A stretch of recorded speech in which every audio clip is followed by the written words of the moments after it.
a song from another era in our tradition, our optimistic tradition, optimistic about human nature and the future, that will found the dynasty of love. It's still an ideal that we hold, however hard we have to work at it. So I'm wondering, how are you doing? Have you voted also? I know this is really an anxious time for many people with so many unknowns. Next Sunday is the Sunday immediately before the presidential election, but that's so close to E-Day that we've chosen to take this time this Sunday to check in, to ask how it is with your spirit, to breathe together for a while, to anchor ourselves in what matters, to steel ourselves to keep going on in the direction of our hearts and our values, no matter what happens. For so many people on both sides of the political chasm, and I'm thinking of people I know and love on both sides as I say this, that anywhere near half the nation could think and feel so differently is terribly disturbing, disheartening, and frightening, clearly. And for those of us who identify as progressive in some way, particularly those among us who are white and middle class, it's disorienting. It shakes our somewhat sheltered and optimistic faith in humanity and in the promise of the United States as a nation. This promise that always takes work, that is always held up by the trust we hold in each other.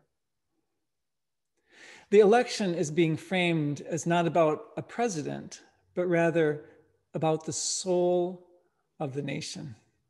And it does feel like that, doesn't it?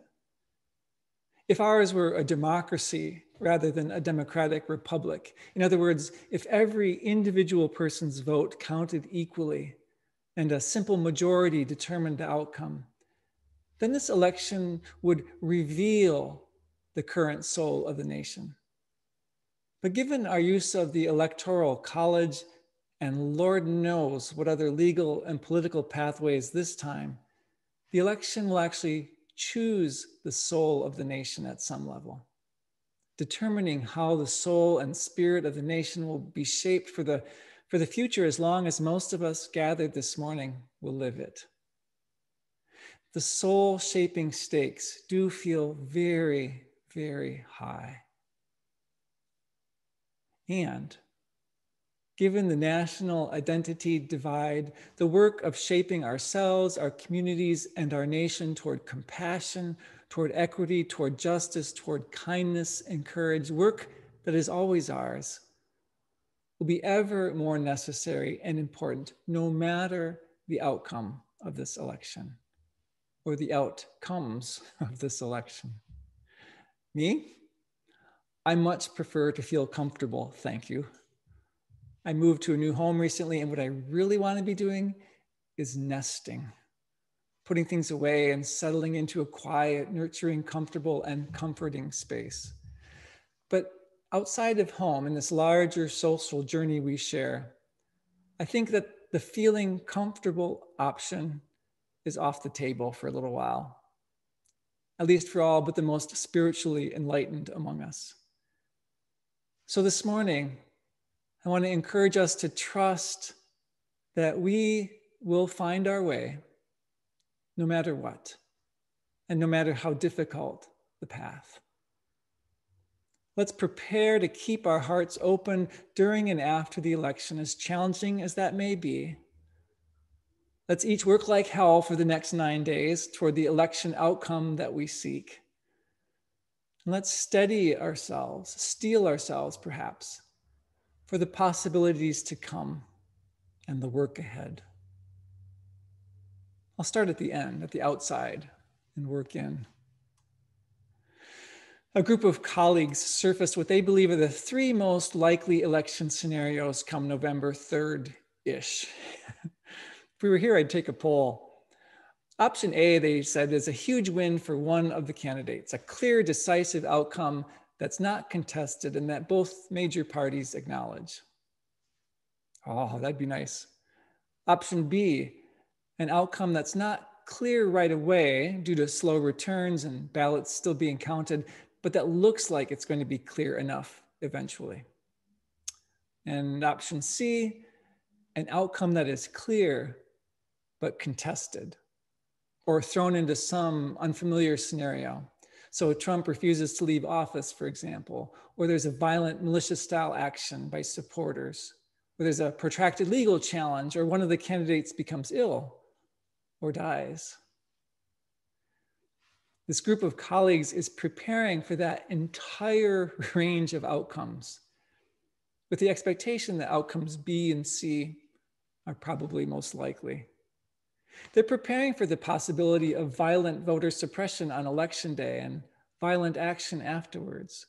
They're going so far as to stock medical supplies, to identify places to bring the injured, to shelter the vulnerable, just in case. On the one hand, I want to share that without being alarmist or feeding our fear unhelpfully.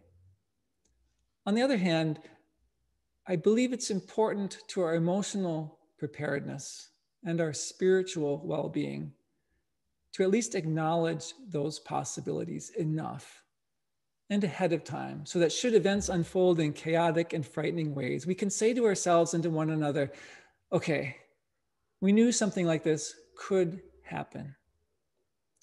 What do I need to do now? What do we need to do now? As one way to give yourself perhaps a compassionate and reassuring task, I would encourage you to decide ahead of time, now, who you are going to check in on, and perhaps who's going to check in on you. Make a definite plan to find out about someone else's well-being in whatever ways you can. As a community, be prepared to be in contact with each other in any ways that we can. Look to email from the congregation, look to the website, members and friends, look to UUCM Connect, the new email list. And meanwhile, think about ways that our community resources might serve safety and well-being here for ourselves and for others. On election night, we'll be holding an open Zoom all evening long, so you can stop in anytime to touch base, to kvetch, to worry, to celebrate, to speak in small groups as needed. We'll do something similar the next day, I'm sure. And on Thursday, we'll host our singing meditation. On Friday, our weekly check-in.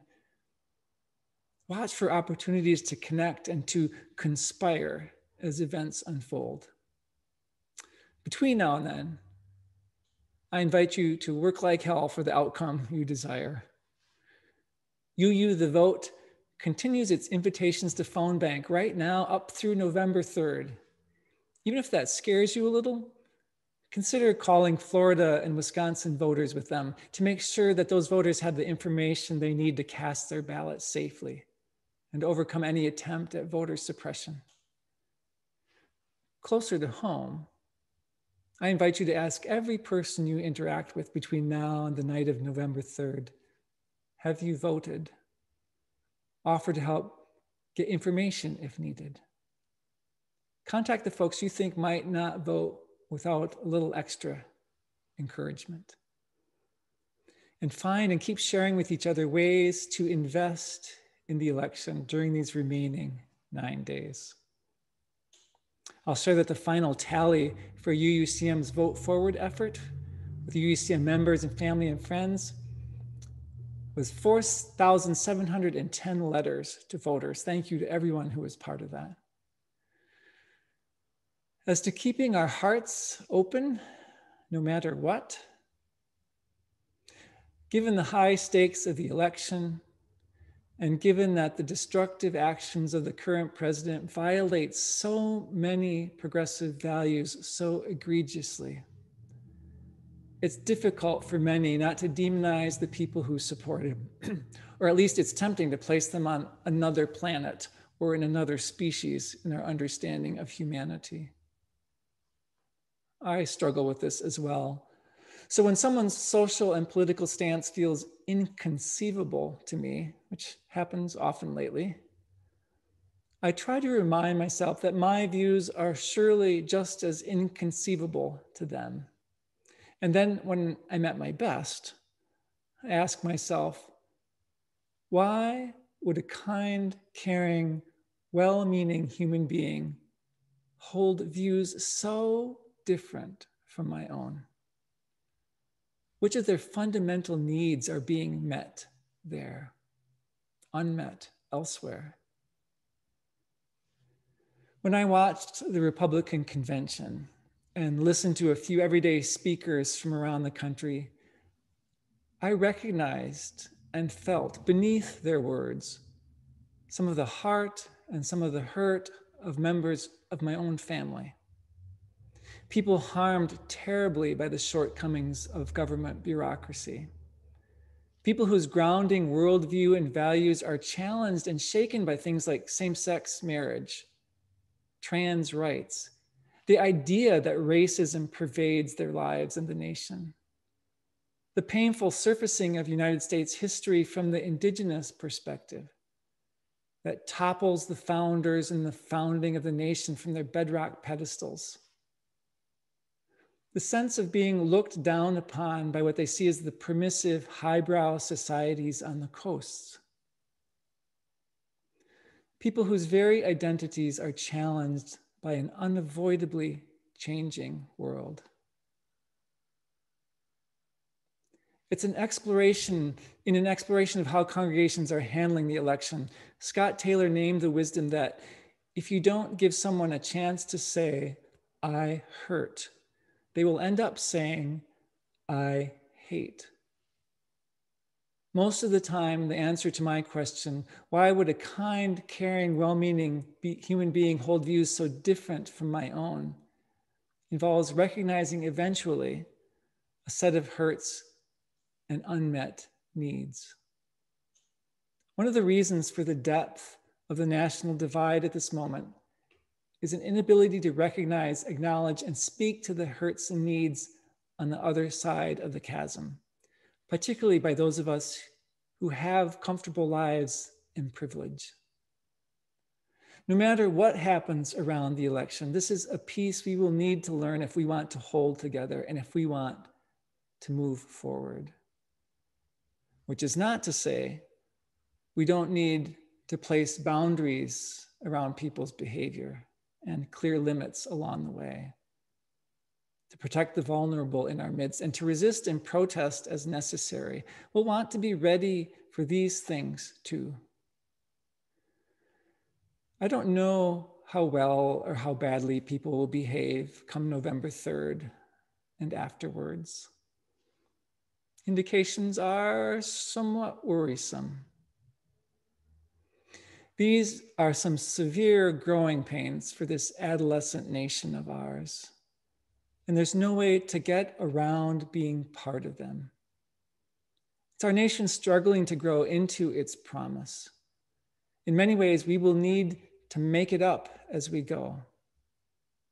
We here will have each other, I trust.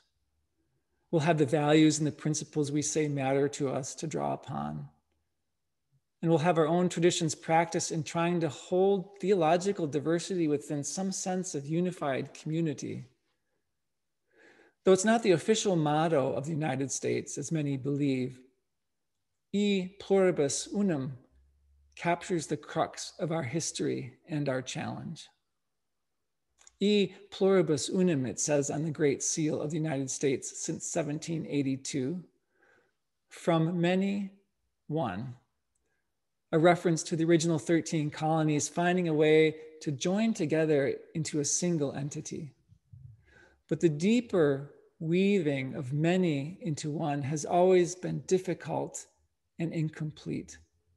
And like our own religious pluralism, aspirational.